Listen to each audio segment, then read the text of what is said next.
Welcome to Macquarie Street, the national political podcast coming to you from the crucible of Australian democracy. Here's your host, Lyle Shelton. Hello and thanks for joining me. It's another packed show this week. I talk to Tom Kenyon about the rebirth of the Family First political party. We look at why Disney's lesbian kiss is light years from parents' values. There's Adam Bant's flag shaming, plus common sense returns to women's sport. All that and more, stick around. It is my hope that young girls all around the world can continue to dream of becoming Olympic and world champions in a female category, prioritising the competitive cornerstone of fairness. That was Australian Olympic gold medalist Kate Campbell addressing the world swimming body FINA in Budapest, Hungary this week, where a landmark decision was made to save the sport from the intrusion of biological males appropriating female gender. After years of bullying by woke political activists, fairness and common sense is making a return.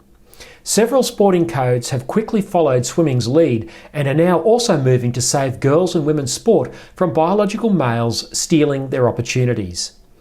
The International Rugby League and World Athletics look set to follow suit.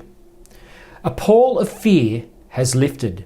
Daily Telegraph sports journalist Paul Kent summed it up well. He said this: "Too often now the advocates for this transgender ideology weaponise their words, intimidating those who dare speak against them.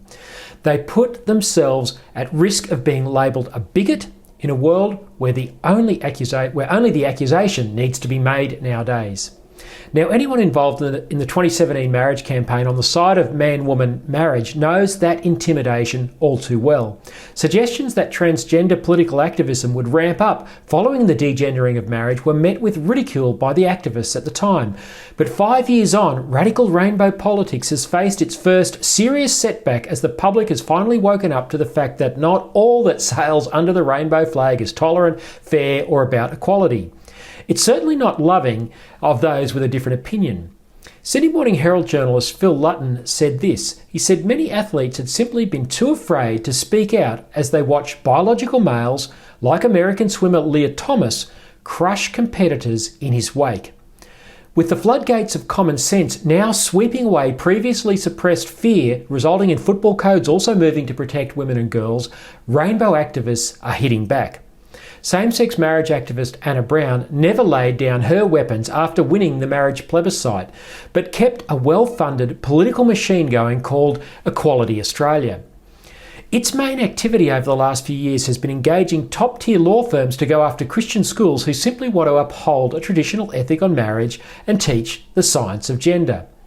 Brown this week slammed FINA and Rugby League's decision to protect women and girls, saying banning transgender women set a dangerous precedent. But Paul Kent countered with this. He said, "I would argue that the decision allowing transgender women to compete against men is the dangerous precedent. Potentially it could corrupt women's sport forever." Now, Brown's entire argument had little connection to the reality of sport, which is very different to society's realities. And in an insight into the fear which has paralysed debate, Kent offered this: "Wherever I have asked NRLW players their thoughts on playing against transgender athlete, the response is always the same. Firstly, they blanch, momentarily pausing for words as a dozen ugly headlines swiftly wash across their faces. Thankfully, that fear has lifted and common sense is prevailing. But don't expect the political rainbow activists to go away.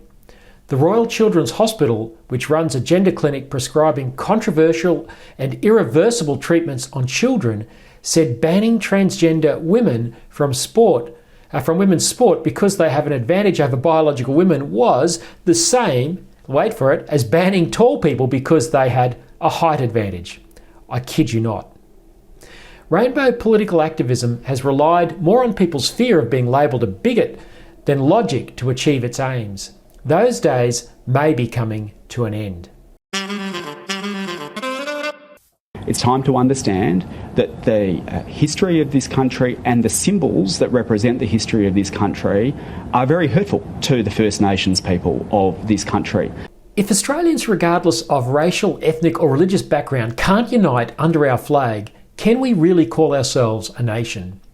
It seems nationhood is the very idea the Greens leader Adam Bandt is trying to undermine.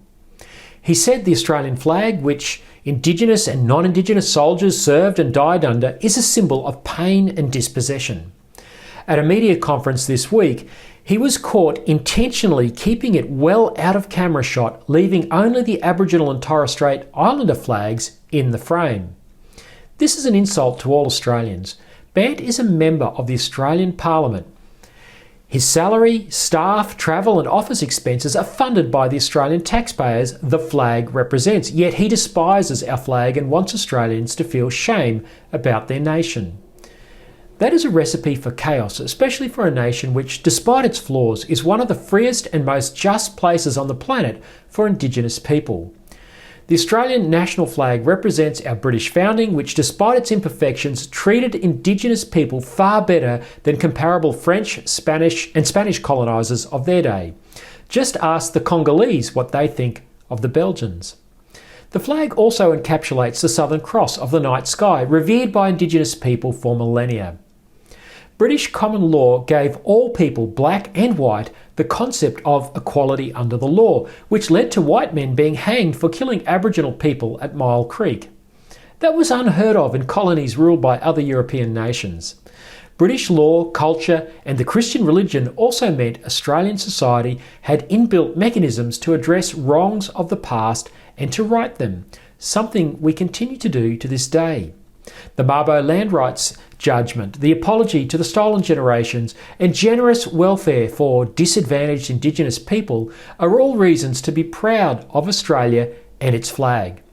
Freedom and a fair go for all is why people from all over the world will go to extraordinary lengths for a better life here. A nation was always going to be founded on the Australian continent and a flag flown. The Australian national flag is a symbol of freedom, including for Indigenous people who are free to have their own flag and to criticise their government, as we all are. Adam Bandt is simply trying to sow discord and delegitimise the concept of modern Australia and our democracy. If our democracy is not legitimate, what replaces it? Bandt won't say, but like many on the radical left, anything but our Western inheritance will do. If he really cared about Indigenous people, he would be advocating for an end to the violence against women and sexual abuse of children that is disproportionately affects Indigenous people. With our goodwill and help, that is a problem Indigenous leaders can solve, but no amount of flag shaming can help. Hiding the Australian national flag at a press conference or spending $25 million to have the Aboriginal flag flown permanently from the Sydney Harbour Bridge, they obscure the real issues blighting Indigenous women and children. Modern wokeism says colonialism is one of the great sins of the West against people of colour. But like everything PC, its rules come dripping with okay for me but not for thee hypocrisy. The latest example is Disney Corporation's attempt to indoctrinate Arab and Asian countries with LGBTQ ideology which they find culturally inappropriate. The newly released children's animated film about the adventures of popular space ranger Buzz Lightyear contains a lesbian kiss, prompting some Muslim and Asian countries to ban the film. Reasonable requests to Disney to edit the scene, which is unnecessary and only serves to normalise rainbow sexuality, have been rejected. Here's what Galen Sussman, one of the producers, had to say. Disney isn't going to modify the material. We're not going to cut out anything, especially something as important as the loving and inspirational relationship that shows Buzz what he's missing by the choices that he's making. Why a children's cartoon is the place to teach little children this is anyone's guess, but it's obviously non-negotiable to the social engineers at Disney. Chris Evans, who voices Buzz, said this.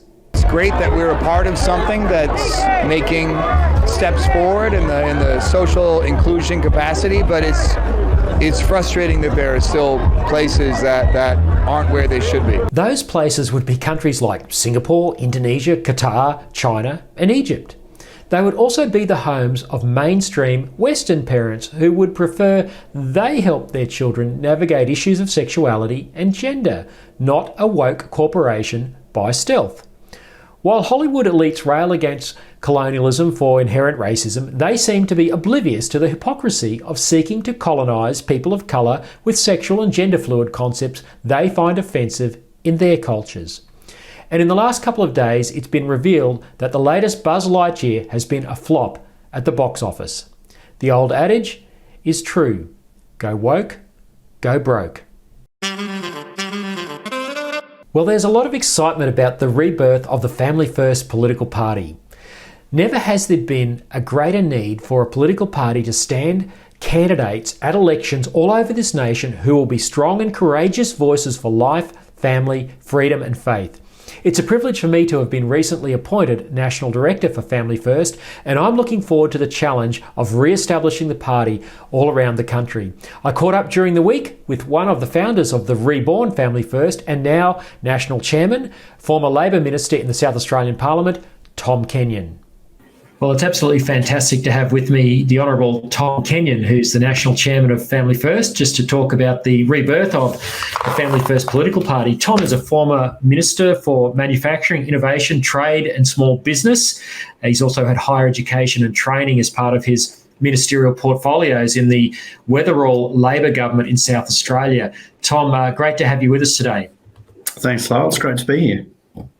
So, Tom, very interesting that you're a former minister with having held high office in the South Australian government. I'm someone who's been involved in the Conservative side of politics, been a candidate with the National Party up in Queensland. We probably couldn't get polar opposites, but here we find ourselves in a new values-based party. How does that happen? It happens because our values are more important than our party allegiances, and I think that's an important point to remember, and I think that's becoming increasingly important. Whereas, largely you could say throughout Australia's, political history that, especially in the last 50 years, you'd say largely that the conservative side of politics was conservative in all areas, so economics and legislatively and social policy, all of those sorts of things. And the Labor side of politics was largely the opposite of that. Less conservative socially and less conservative economically. Now, over time, especially over the last 20 to 30 years since the fall of the Berlin Wall, basically, that has changed quite radically. So it's got to the point where you just because someone's in the Liberal Party or National Party, there's no guarantee they're a social conservative, and just because someone's in the Labor Party doesn't mean there's any guarantee they're a social liberal. And what that's meant is you've seen this slow deterioration in social policy legislation over the last. It's really accelerated in the last 10 years in particular, and you've seen some truly atrocious bills go through all our parliaments, state and federal, and our habit of voting along party lines has allowed that to happen. And so now it's time to break that down, and that's why we've ended up in the same party, I'd say. It is fascinating. So just a bit more about your background then. So how did you come to Labor politics then, Tom? Obviously, as a fairly young man, you served 12 years in the Parliament. What drew you to the Labor side, particularly as someone who is a strong social conservative?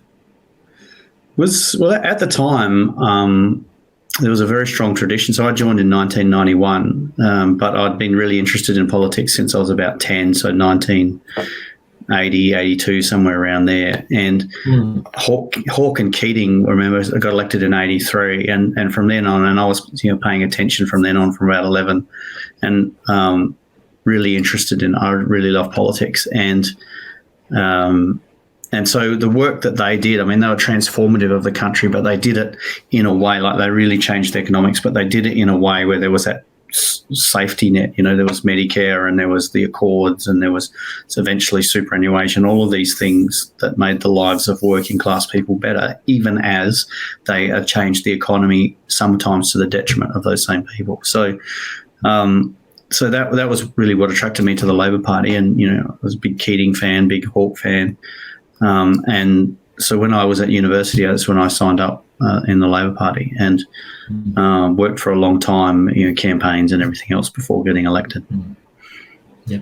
Now, you're someone of faith, and you presumably came through that Catholic rite. element exactly. of the South Australian Labor Party, which is quite famous. It's produced a lot of really fine parliamentarians, both state and federal. How formative was that group within the Labor Party for you as a young man cutting your political teeth? Yeah, absolutely, it was very formative, like very influential. And when that's, previously, to your earlier question just before, I was able to join the Labor Party because I was from this strong tradition of, Catholic right-wingers who joined the Labor Party, especially those who didn't join the DLP in that sort of, the 50s and 60s. But I stayed, that stayed in the Labor Party, and those people were influential in my career. Don Farrell in the state Labor Party here in South Australia, now a senator. But now a minister in the Albanese government. Correct. Yeah, exactly right. Yeah. So that being part of that tradition meant I fitted in easily into the Labor Party. Yeah. And up until fairly recently, someone like yourself who has a strong pro-life, pro-family ethic, that fitted well into the Labor Party. What's changed, do you think, over recent years that have caused someone like yourself then to go, looking to a minor party to express your political concerns? Well, I think over time, people like me, just left, either lost their seat or retired or whatever it was. And we didn't, if there's a failure on our part, it's that we didn't bring people along in our tradition to join in behind us, follow along behind us. And, and now critical error on our part. But, and so you basically, strongly pro-life people. There are pro-life people who are sort of quiet about it or not active on it.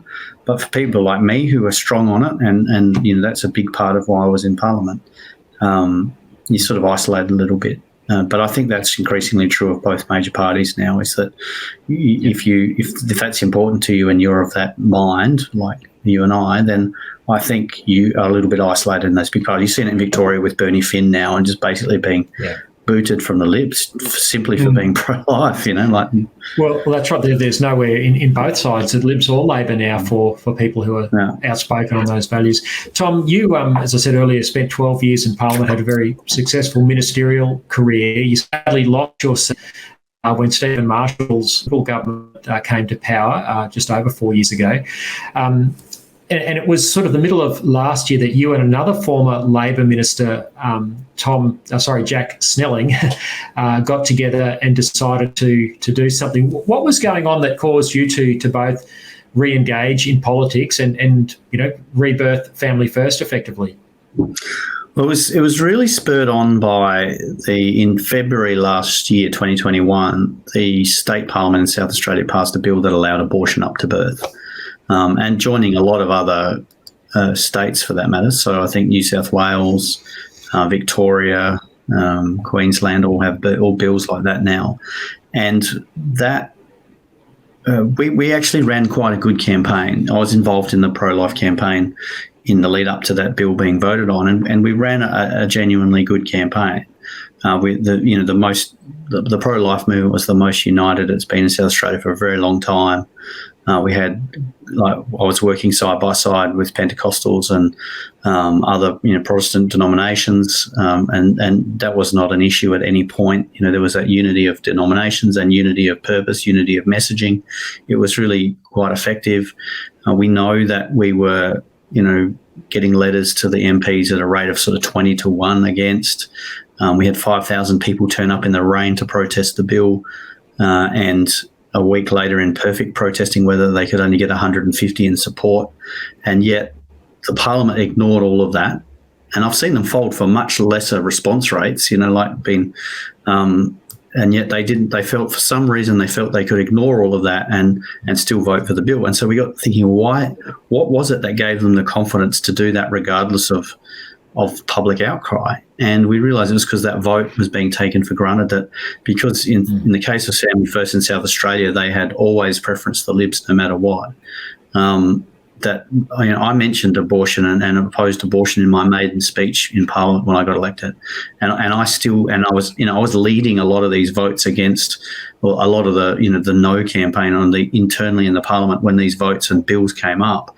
And I could never get preferences from Family First because they were doing a deal with the Libs, upper house for lower house, on preferences. And And we just came to the conclusion, because the Libs believed their vote was locked in, they didn't have to listen. Like, no one, the Labor Party never tried to get that vote, and the Liberal Party just took it for granted. And so we had to show that that Christian vote could be moved from the Liberal Party or to the Labor Party, depending on voting record, and that's what we did.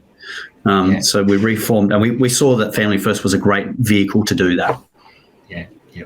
And for a lot of viewers who perhaps aren't aware of the history, and I should have mentioned this earlier, but Family First has had a hiatus of a few years. It merged in about 2016 or 17 with Corey Australian Conservatives, and then, of course, that necessitated the need to be reformed, which is what you guys did. And so you stood, Tom, as a lead candidate for the upper house and came very, very close. But as you say, you were able to shape the outcome in certain seats because you didn't just do predictable preference deals as perhaps Family First Mark I may have done from time to time. Just tell our audience about that strategy and what was achieved in spite of the disappointment of you not getting elected. Yeah, so what we set down to do when we set out to put this party back together, Jack and I were both of the view, and later other people that we talked to and worked with early on, that the priority had to be shaping the parliament. And because when a social legislation comes up, it's almost always a conscience vote, which means the 47 people in the lower house in South Australia and the 22 in the upper house in South Australia are important, the quality of those people, and not which party they came from. So we needed to change the quality of the people, change the people in Parliament. And so the priority was to change the Parliament, not to get someone elected. And that gave us a lot of freedom about where to put our preferences. And so what we did was use, during that debate on the abortion to birth bill, there was an amendment moved by Liberal Minister David Spears, who was an excellent defender of life. He's now leader of the opposition in South Australia. He moved an amendment that would have prevented abortion up to birth after 23 weeks. And we used the voting record of MPs on that amendment. If they voted for that amendment, then we would preference them. If they voted against that amendment, then we would preference against them.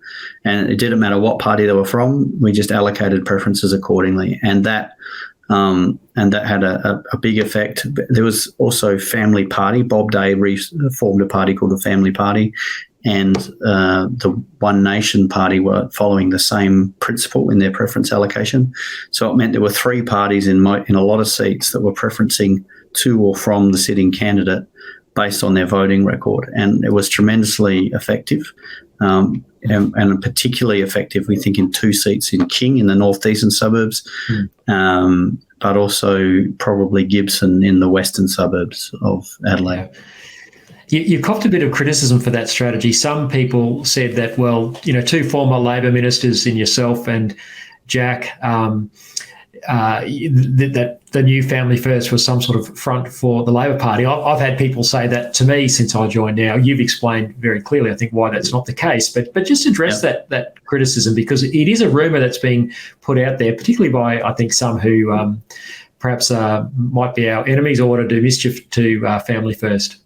Yeah, well, I mean, you can understand why people might come up with that criticism. I mean, because for the first time, the Family First was preferencing people in Labor Party candidates away from Liberal Party candidates. But my argument to them was, we're trying to change the Parliament.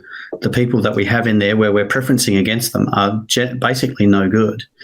We don't lose anything by getting rid of them. And if we get people who are of the same opinion, well, so be it, because they don't have a voting record yet. We'll try and give them a voting record, and in 4 years, if it's no good, we'll preference against them as well. The whole point is to show that vote is mobile, because if we do the same thing and just preference the Libs over the Labor Party, we'll keep getting the same results. That's the definition of insanity. You do the same thing, get the same results, and expect it to be different. It's never going to happen. So you have to be prepared to take uncomfortable action to change the Parliament, and that's what we were trying to do. Now, the proof of the pudding will be that we consistently maintain this line on voting record over a period of time and a number of elections, and if we do that, well, then we're not Labor stooges, and if we just keep preferencing the Labor Party regardless of voting record, then we are Labor stooges. But we're not going to do that. We're not going to do that. It's easily rebuttal. As you say, you've very positively influenced the outcome of the South Australian Parliament, even to the point where they have put in place a very conservative or a more conservative leader in David Spears. So that's a terrific outcome, which may not have happened had not Family First have been active in this election. Well, it definitely wouldn't happen because Marshall may have won. Stephen Marshall, the Liberal Premier at the time, may have still won. And the fact of the matter is, even though he's not a lot more conservative, Peter Malinauskas is actually more conservative than the former Liberal leader was, the Premier. Yeah. It's not. I mean, Peter Malinauskas from the Labor Party voted for the Spears Amendment to prevent abortion to birth. Stephen Marshall from the Liberal Party and Premier voted against against that Spears Amendment and voted in favour of abortion to birth. So, tell me how the Liberal Party is better, and people can't. It's just that it's so burned into them that it's hard to make that step, and I accept that. Right, but that step has to be made. You have to vote and preference people according to their voting record, not which party they're from. Yeah, I think that's right. I think there's a big wake-up call that's slowly starting to occur amongst a lot of Christian people of other faiths, people who are just social conservatives, and realising that the Liberal Party very much has let us in. I mean, we saw Scott Morrison himself supposedly, well, he is a Pentecostal Christian, but putting out letters where he endorsed abortion to birth and signed the bottom of it. So I think, these sort of things have shocked a lot of people to realise the Libs are like this. And this goes to the next point, that, this is the why of a Family First. People are concerned that there's a lot of micro parties out there, there's a lot of fracturing on the centre right, but there's a need for strong minor parties developing. And I guess it's going to take a while for the dust to settle. How do you sort of address that concern about the fragmentation and give people a sense of the why Family First is the vehicle on this side of politics for people to get behind? Sure. Well, I think the answer to the fragmentation is slow consolidation. I think it's sort of the nature of the right that we're a little bit more individualistic. We're a little bit more prepared to, well, I don't like this, so I'll go and do my own. That's that's sort of a trait of the right, really. And what that means is over time we have lost to the left because they are disciplined, and they will air their differences. They'll argue out their differences, but they make a decision and lock in. And that means over time they are defeating us. Right? We are losing, and we need to do the same thing. We need to, discuss our differences, but in the end, lock in behind a situation and exert some discipline instead of believing ourselves to be wiser than everybody else and going off and doing it. And that discipline to put an idea above your own personal ambition or your own personal thought about how things should work is what makes political parties and groups successful over time. And so I think that, the first step is for these parties, such as, One Nation and UAP and others, the freedom parties that you see around the place, is for us to preference each other ahead of anyone else as a group. And if we can start to do that, we'll start to win seats and start to have a lot more influence. Why I think Family First is the best of those groups is because I think, to be honest, we've got a broader philosophy behind us. It's in many ways because of that. We get a lot of attacks because we're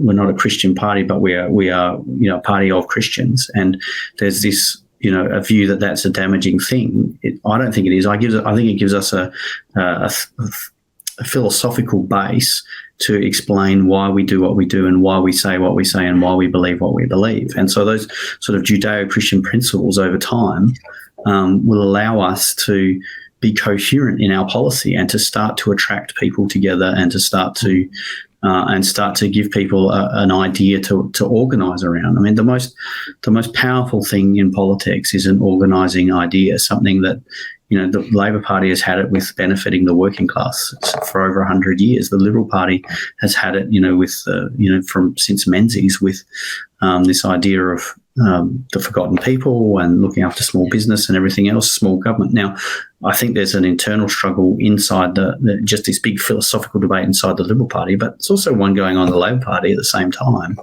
Yeah. And often those things are brought about by the existence of minor parties. So, the Labor Party's been dragged to the left by the Greens over time. Yeah.